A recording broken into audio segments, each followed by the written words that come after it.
The history books got it wrong. They tell us that horses came to Africa late, brought by outsiders. This is a lie. The truth is clear when you look at the evidence. Africans have been riding horses for over 3,000 years. They built empires with them. They conquered nations with them. They created some of the greatest cavalry forces the world has ever seen. This is the real story. From the ancient kings of Kush, who rode into Egypt and took it over, to the armored knights of medieval Africa, who dominated the battlefield. From the great horse empires of West Africa to the final cavalry kingdoms of the 1800s. The evidence is there for anyone willing to see it. The African horseman was not some minor player in history. He was a major force that shaped the world. The kingdom of Kush ruled from about 1600 BC to 400 AD. These people knew horses. They didn't just ride them, they mastered them. At El Kuru in Sudan, archaeologists found the graves of Kushite kings.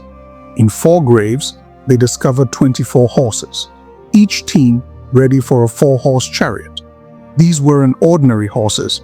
They were decorated with silver, amulets, and beautiful beadwork. They were treated like royalty. Here's what's important. These Kushite horses were huge compared to Egyptian horses of the same time. The Kushites were better at breeding horses than their neighbors. This gave them military power. In 727 BC, King Pianki used this horsepower to conquer Egypt and create one of the ancient world's largest empires, stretching from Sudan to the Mediterranean Sea. From Kush, horse knowledge spread across Africa. The oldest pictures of horse chariots in the Sahara come from the Sudan-Egypt border, dating back to 1650 to 1550 BC. Cave paintings in Algeria and Libya show the same flying gallop-style chariots. This proves that horse technology spread across North Africa thousands of years ago. The Kushites didn't just use horses for war. They created a warrior culture around them, like the knights of medieval Europe. Ancient stories tell of noble warriors and their heroic deeds. King Pianki was so devoted to horses that he got angry when enemies mistreated them. This shows the deep bond between African warriors and their horses. In the mountains of Ethiopia, another great horse tradition grew during medieval times. The horse didn't just add to the armies, it completely changed how they fought wars and ruled their land. The numbers tell the story. King Lalibela had an army of 60,000 mounted soldiers. King Yakuno Amlak commanded 100,000 cavalry. These aren't made-up numbers. They are recorded in historical documents. At the Battle of Shemberakur in 1529, the Ethiopian army brought 16,000 horsemen to fight against only 560 enemy cavalry. They crushed their opponents. Ethiopia organized its entire military around horses, just like medieval Europe did with knights. The provinces of Wallo and Gojam became famous for breeding the best horses. Even the Oromo people, who moved into the region later, built their own powerful cavalry forces. Everyone understood. If you wanted power, you needed horses. West Africa's connection to horses goes way back. Cave paintings in Mauritania show cavalry battles from 500 BC.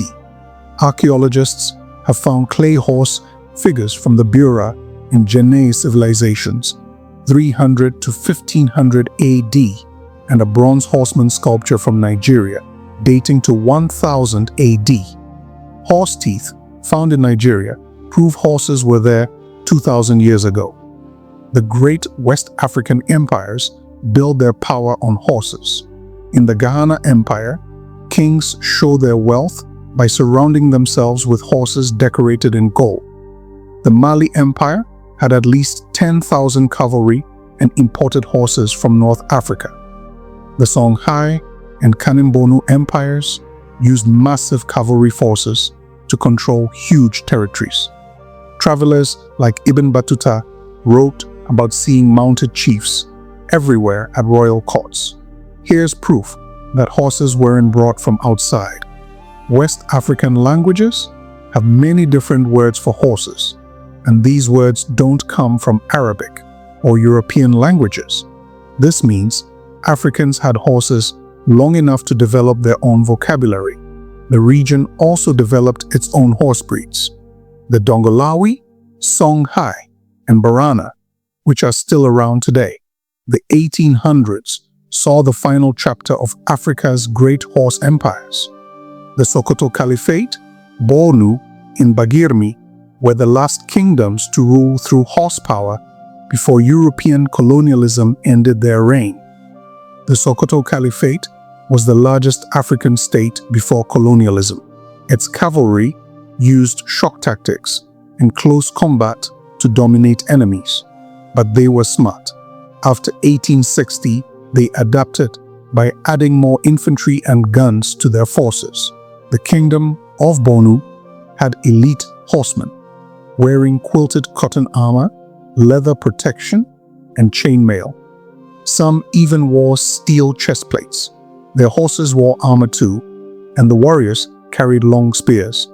Even smaller Bagirmi had powerful cavalry that made it a major player in the region. These kingdoms mixed traditional African weapons with new technology like firearms and artillery. Their armies proved that the horse remained a powerful force in African warfare right up until European conquest. In southern Africa, the tsetse fly made it deadly for horses to survive. This insect carries a disease that kills horses, so the people there got creative. The Khoisan, Xhosa, and Soto peoples learned to ride cattle instead. When Portuguese explorers first met the Khoisan in 1497, they were amazed to see them riding very fat and tame oxen with saddles. These cattle riders were skilled warriors. At the Battle of Table Bay in 1510, Khoisan fighters used their cattle herds as moving shields and defeated a Portuguese army. Some horses did exist in East African coastal cities like Malindi and Kilwa, probably brought from Yemen, but they were mainly used for ceremonies by rulers. Later, when European settlers brought horses, Africans developed new breeds like the Borpert and Basuto pony that could survive in the local environment.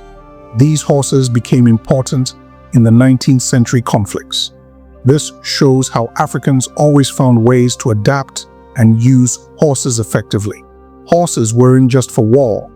They became symbols of wealth and status across Africa. Only the elite could afford them. In Ghana, rulers displayed their riches through gold-decorated horses. In Mali, mounted chiefs were essential parts of the royal court. Owning horses meant you had real military and political power. The horse trade created wealth and connected different regions. Trade routes across the Sahara became highways for buying and selling horses. West African empires imported horses from North Africa to supply their armies. This trade didn't just move horses, it spread ideas, technology, and culture. African artists celebrated horses in their work.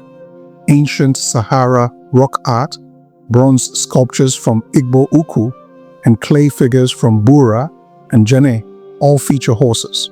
Ancient Nubian stories like the Pedubast cycle tell tales of heroic mounted warriors. These artworks and stories show how deeply horses were connected to African culture and identity.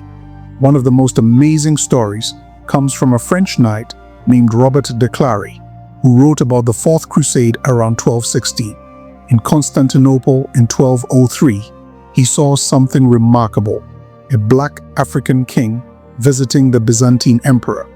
Robert wrote, "A king came there whose skin was all black, and he had a cross in the middle of his forehead that had been made with a hot iron. This king was living in a very rich abbey in the city, where the emperor had commanded that he should be lodged, and of which he was to be lord and owner as long as he wanted to stay there. This wasn't just any visitor. The emperor treated this African king with great respect. The cross branded on his forehead was a real practice among Nubian Christians, which proves Robert's story is true. This king, possibly Moses George of Nubia, was on an incredible journey. He had already been to Jerusalem and was planning to visit Rome and Santiago de Compostela in Spain before returning to Jerusalem. This journey of thousands of miles shows the wealth, faith, and international connections of the Nubian kingdom. Here was a Christian African power that commanded respect on the world stage, proving that African kingdoms were major players in medieval international politics. The evidence is overwhelming. For 3,000 years, Africans bred horses, rode horses, and built empires with horses. They created cavalry forces that conquered nations and controlled trade routes. They developed unique breeds and riding techniques. They made horses central to their culture, art, and identity. The old story that horses came late to Africa is wrong.